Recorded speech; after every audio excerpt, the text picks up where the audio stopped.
I need to prove my innocence, that I didn't do what I was accused of doing. We had just came back from a little outing, and that morning, I got woke up to getting hit and stuff thrown at me because I was accused of sexually touching my girlfriend Chavail's daughter. The story is that I was supposed to have went on the elevator with her and touched her private parts and fondled with her, and it wasn't true. Before these accusations, the relationship, me and her son was cool. The girls, to them, it was like somebody new coming in trying to take our stepdad's place, and I guess they wasn't cool with that. I'm a real stern person, and if I see you doing something wrong, I'm gonna get on you about it. The day it happened, she wanted me to leave, and I was like, all right, I'm gonna leave, but before I leave, we gotta get this down to the bottom, you know? So I called the police, I called Steve. Basically, I was trying to get anybody that can help me deal with the situation to prove my innocence. What I hope happens today is that everything comes out clear, and I hope that we can move on forward and make this relationship last. If not, then I'm just gonna have to move on. Yeah, he's right. I did wake him up, and I did hit him upside the head with the phone because my child told me that you molested her. So I'm gonna do what any mother would do, and that was my reaction. Luckily, I didn't do anything else worse than that. But my daughter came to me while we were out on vacation over the summer. We was hanging out, the kids was out playing, I'm chilling with my relatives, and I'm sitting there talking with them about my daughter and her behavior. Her behavior was familiar, Steve, because I too, around her age, was molested. So I'm talking to my daughter and I'm like, baby girl, come here, let me talk to you. So you're already kind of aware familiar. of something might be going on. Yeah, because it happened to me. And when I told what happened to me, nothing was done. So I didn't want to make the same mistake. I want to talk to my kid, what's going on with you? What's wrong? Why are you acting like this? She immediately starts crying, Steve. Like, she's crying. I'm like, talk to me, baby, what's wrong? She's not saying anything. My youngest child, she's like, mommy, elevator. I'm like, elevator? I look at my oldest daughter, I'm like, well, what does elevator mean? What's going on? Please talk to me. She said, mommy, he touched me. I said, he touched you? Who? Who touched you, baby? He touched me. Who touched you and where? When? When did this happen? She tells me,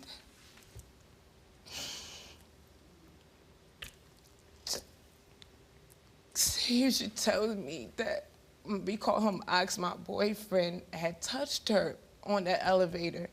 And I said, touched you how? She said that he kissed her and that he kissed her and that he squeezed her butt. And then after he had kissed her, the elevator had stopped and they had got off. I asked her where was her siblings. She said that he sent them elsewhere in the building. So there was no one even around but just them two. So I sat here, I went into the hotel like he said, yes. I grabbed the phone, I hit him upside his head, boom.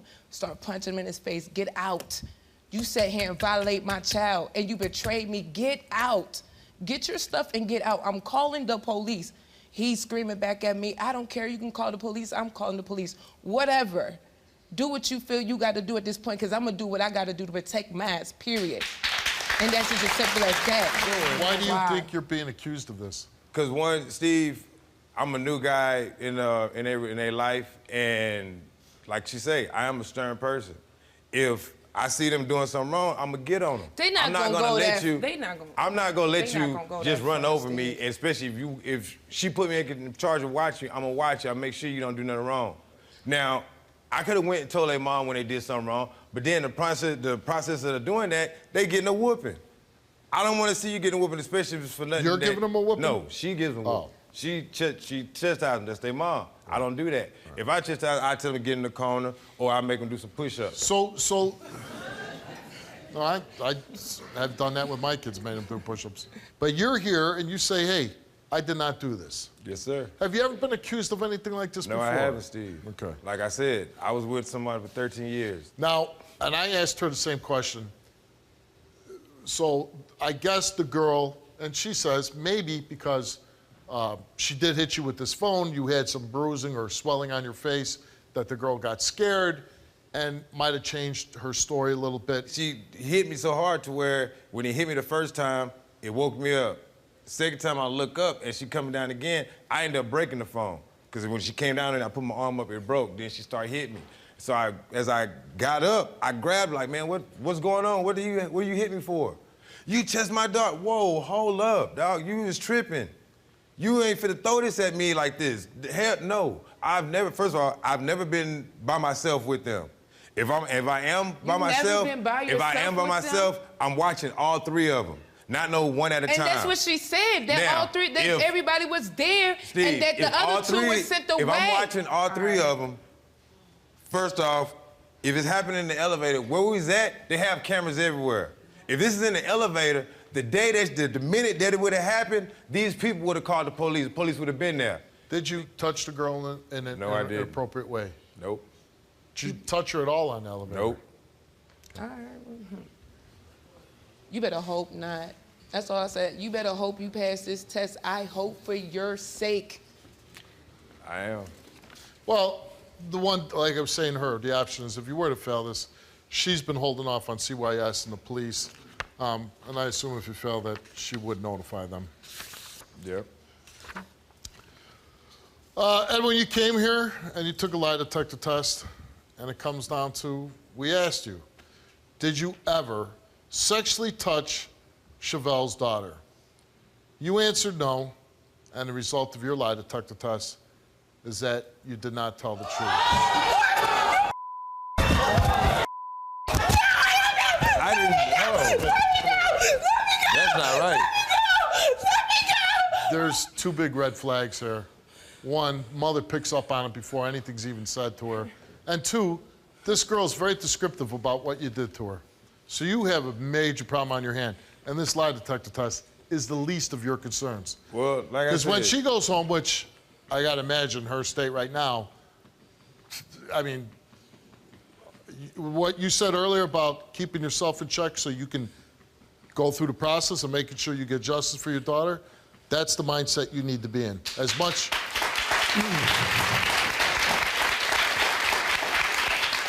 And I can't imagine the anger that you feel right now and what you want to do. I could totally understand it. Almost every parent could. But you need to handle this the right way. You're here, and you wanted to find out for your daughter. But you didn't do this. I didn't do that. But you didn't do this. I didn't. But you didn't do this. And the lie detector says you failed. Okay. We gave it to you 3 times. You failed 3 times. Wow. And so now there's no more lie detector tests. Now there's a police investigation, and in your case, probably a trial. And listen, you knew, you had to know somewhere in the pit of your stomach the truth before you ever got here. So what you need to go home is contact the police. And he says he didn't do it, so I'm sure he doesn't have a problem with turning himself into the police and cooperating with them because he says he didn't do it. Right. So you don't have a problem with turning yourself into the police. No, I told you, when you accused me of the excuse my language, Steve. When I got accused of it, I said I'd call the police. The police could have came. She could have called the police that day. She could have called the police any time that happened or any other time. How did you fail the lie detector test? I know I didn't do nothing. Period. It said you did. Well, hey. Calling the police ain't solving. It's not getting to the bottom of the truth of it. It is. The truth came out on the test. What we did. There's ways you can find out if anything happened. We just found out. Man. The lie detector test. The lie it was detector given to you 3 test times and you failed. Like I you said, know what it is, though. Whatever. You know what it is. I don't even want to see his face. Like, why is he still up here? Like, why are you even talking? You're nobody. You're nothing but a child molester and a pedophile. That's what you are, you pervert. That's what you are. I believe the story, like I said, when stories don't make sense and they don't add up, then you think, this doesn't add up. But the fact with these stories and what you've said and what the girl has said, I gotta believe that he did this. And you need to go home, you need to take the proper steps, but you gotta keep yourself in check because you need there to be there for your girls. Good luck to you. Mike, take them off stage. I called you, Steve, for help because I watch your show all the time. Somebody's gonna watch this and say, you know what, she was brave enough to do that, I can do that too.